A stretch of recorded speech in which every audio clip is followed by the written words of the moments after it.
สบายดีมื้อนี้เราจะพาทุกคนมาหูจักเครื่องมือแผนวาดพลังใส่พัวพันทั้งสังคมสำหรับเครื่องมือนี้เป็นการนำใช้แผนผังในการวิเคราะห์ท่าแหงและโอกาสที่ว่าเขามีจากสายพัวพันกับคนอื่นนอกนั้นเครื่องมือนี้ยังสามารถช่วยวิเคราะห์ถึงอุปสรรคและสิ่งท้าทายที่อยู่อ้อมโต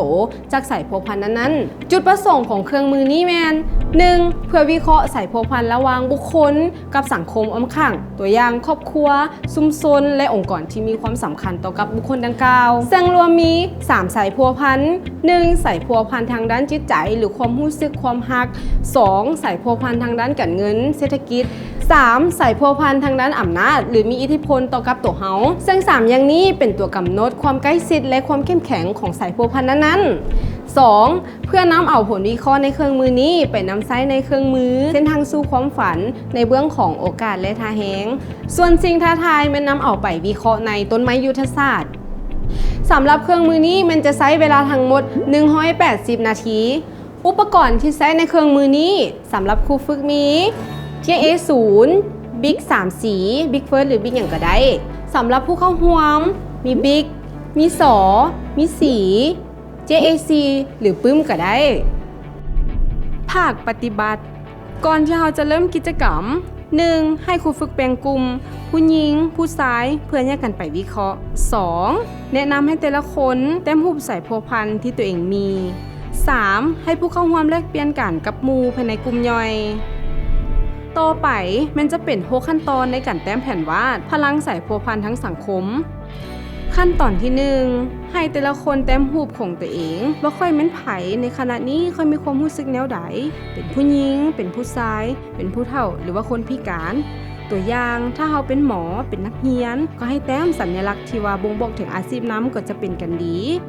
หลังจากนั้นให้คิดวงมนอ้อมตัวเองขั้นตอนที่ 2. ให้ครูฝึกบอกผู้เข้าร่วมแต้มคนที่ว่าสำคัญในชีวิตของเขาอยู่อ้อมเส้นวงมน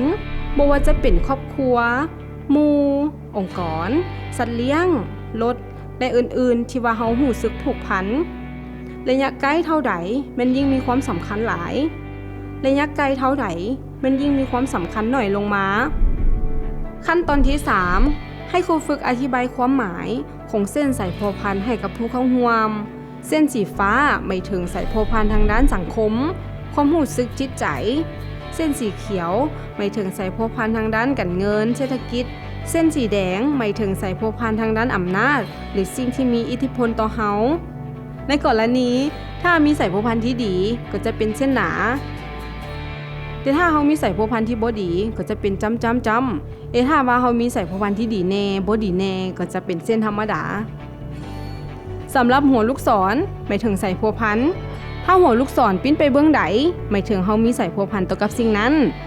ถ้าว่ามีหัวลูกศรอยู่ทั้ง2เบื้องหมายถึงว่าเฮามีสายพัวพันซึ่งกันและกันขั้นตอนที่ 4ให้ครูฝึกบอกผู้เข้าร่วมแต้มรูปใบหน้าเพื่อบ่งบอกถึงความรู้สึกในสายสัมพันธ์ซึ่งจะมีรูปหน้ายิ้มหน้าธรรมดาแล้วก็หน้าบ่พอใจขั้นตอนที่ 5ให้ครูฝึกบอกผู้เข้าร่วมจะเรียงบุริมาซิดเพื่อแก้ไขเป็นลำดับตามความรู้สึกของตัวเองในสิ่งที่เขาอยากให้เกิดการเปลี่ยนแปลงภายใน 3-6 เดือนตอนหน้าตัวอย่างเฮือนที่เฮาอยู่ปัจจุบันมันร้อนหลายเฮาอยากเปลี่ยนแปลงด้วยการปลูกต้นไม้อ้อมเฮือนเพื่อให้เย็นขึ้นตัวอย่าง2หมู่ที่มักชวนเฮาไปเล่นไปเที่ยวตลอดเฮ็ดให้เฮาเสียเงินเสียเวลาเฮาอยากเปลี่ยนแปลงมันด้วยกันไปเล่นหาเราหน่อยลงปฏิเสธอันใดที่ว่าจำเป็นเฮาก็ไปอันใดที่ว่าบ่จำเป็นเฮาก็บ่ไปขั้นตอนที่ 6.1 หลังจากแต่ละกลุ่มแต้มแผนการเปลี่ยนแปลงของตัวเองแล้วมันให้คัดเลือกตัวแทนมานำเสนอในกลุ่มใหญ่ 2. หลังจากทุกกลุ่มนำเสนอแล้วให้ครูฝึกสรุปรวมและเว้าว่าเฮาใช้เครื่องมือนี้ในการวิเคราะห์สายพัวพันของเฮากับคนอ้อมข้างเพื่อเอาปัญหาที่เป็นสิ่งท้าทายมาแก้ไขและช่วยให้ทุกคนเข้าใจตัวเองและคนอื่นหลายขึ้น